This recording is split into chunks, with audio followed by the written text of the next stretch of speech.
if you make it to Broken Hill, the first thing you've got to do, very first thing besides anything else, take the walking tour of the town. It's just sensational. It's conducted by old guys that have been in the mines for 30, 40 years, so they know their history. They'll tell you all about the mines, all about the ladies that started up the unions, the history.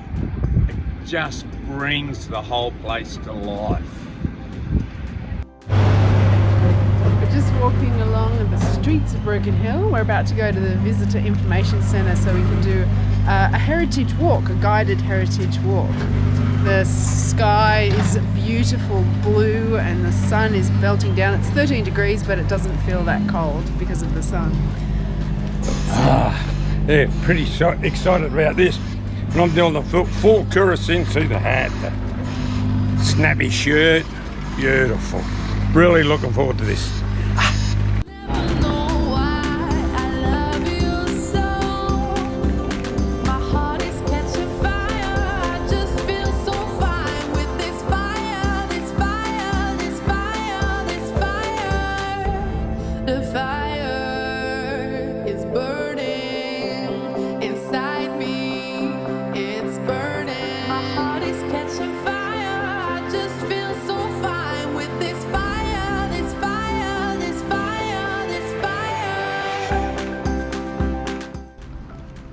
Not a bad day for it anyway. Oh, it's beautiful, Beautiful day, day. isn't it?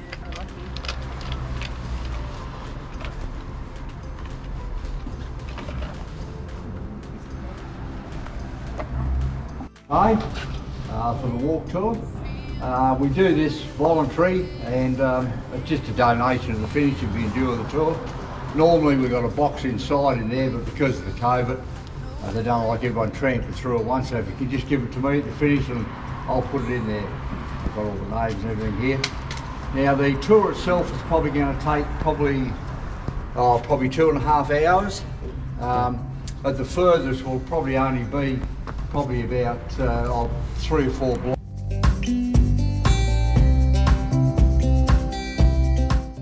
Now the mining up here has been going for 130 years, sorry. I'll get it right in a minute.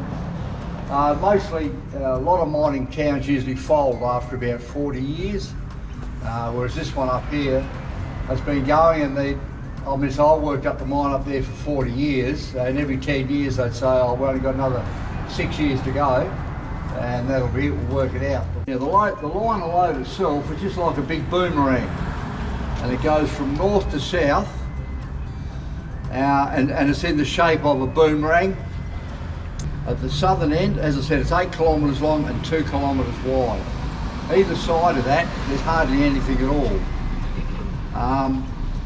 Down the northern end, down there on the Sydney Road, the North Mine, they're down 2 kilometres down there because the load dips down, and they're right down at the other far end of it. Because the dirt up here is unique, there's over 300 different minerals up here, underground. And you'll notice a lot of the streets up here are named after them: Oxide Street, Brazil, Argent, Carbon, Tin, Lead, and all those. But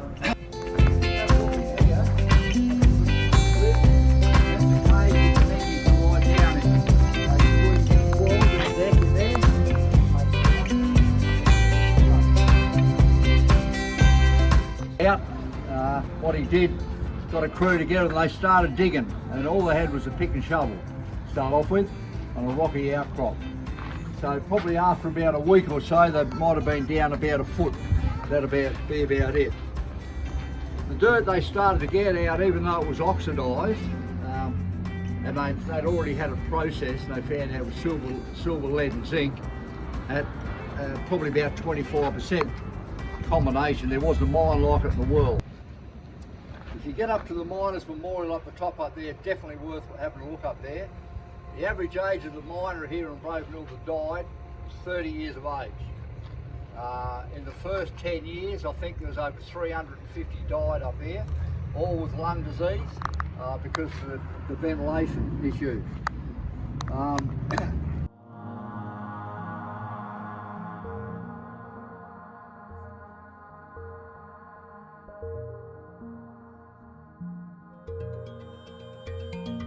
Bronze disease.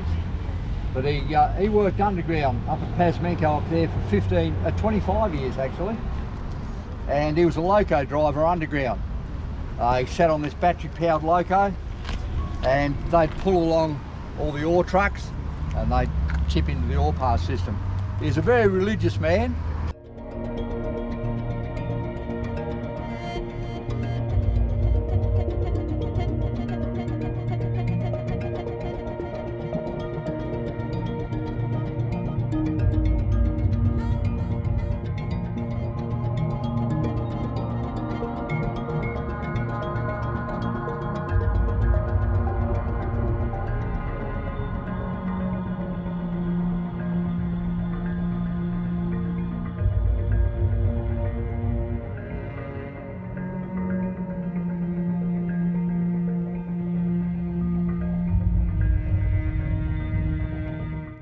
Well, a medium anyway there. Wife's at home. If she was lucky, she had a candle on the table in the bark hut, 5 screaming kids, and nothing on the shelf to feed them with. So after a while, they said, well, we've had enough of this. So they went to the mining companies and they said, listen, how about us getting some of the pay so we can afford to buy some food? And the mining company said, well, listen, why don't you form a body and then come as a unit to one, and then we can sort of do some business. So they did. They formed the Housewives Association, and that's their little office over there on the corner, Broken Hill Housewives Association. They become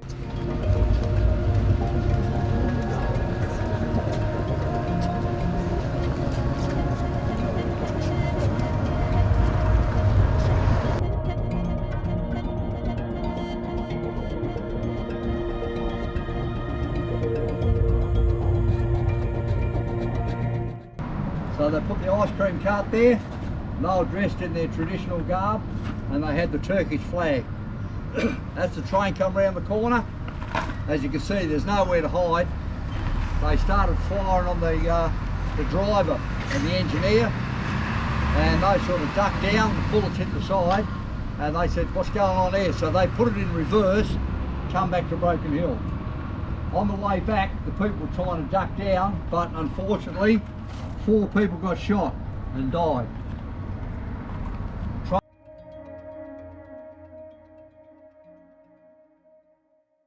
As I said years ago, everyone was living out at Silverton. They had a population out there of over 1,000 people.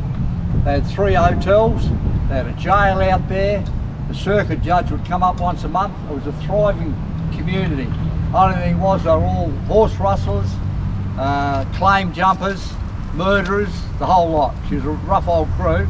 I've seen photos in the archives there of when the circuit judge would come up. You can go out into the jail out there and have a look. I think there was only about 7 cells, and the police that was, the copper that was out there waiting for the judge to come in, he had guys shackled to the tree outside, white guys, shackled to the tree waiting for the circuit judge to come. He didn't have enough room in the jail in there. So you can just imagine the crew that was out there. Most of the properties up here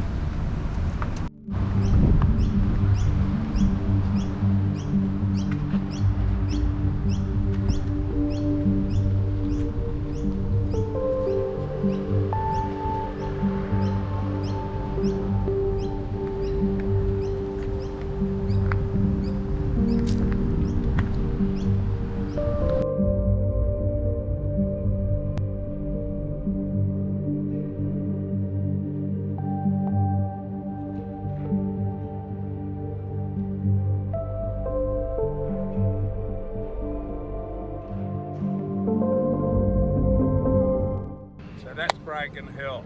If you like that video, give us a thumbs up, subscribe, and we'll see you in the next one. Whoosh.